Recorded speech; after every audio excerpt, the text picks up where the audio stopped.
The state is moving forward in its planned takeover of Fort Worth ISD. It is now underway. The state has named a conservator to help in the process ahead of a community meeting tonight. Our Amelia McGovern was there and brings us the very latest. Amelia. Yeah, Ken, honestly, we saw this coming 2 weeks ago when Commissioner Mike Morath sent a letter of intent to take over Fort Worth ISD. And today, the state made it really officially official and named the person who will oversee the process. I do not think that this is the help that Fort Worth ISD needs. Frustration filling the room at Polytechnic High School as parents and residents demanded answers from the Texas Education Agency. A show of hands of the people here. Do you want this? If you don't want this, raise your hand.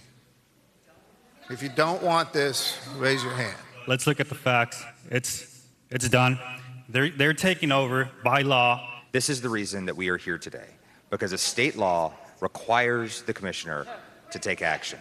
The TA also announced the district's new conservator Thursday, Christopher Ruskowski, who now has temporary control over the district. He'll oversee operations until the transition process is complete. What this means for our community is that TEA will continue with the process of taking applications for interested candidates for board of managers and the superintendent search. Superintendent Karen Molinar says she does plan to reapply for a job and will work with Ruskowski during the transition. This all comes just 1 week after trustees met informally with the TEA in Austin for a district review. How will you ensure that our trustees have what they need to keep the momentum going? Parents like Molly Hyrie says they're still uneasy about the future. My concern is that there's one person, Mike Morath, who is kind of making all the decisions, appointing everyone personally. They'll be from Fort Worth or from other cities and won't understand our community.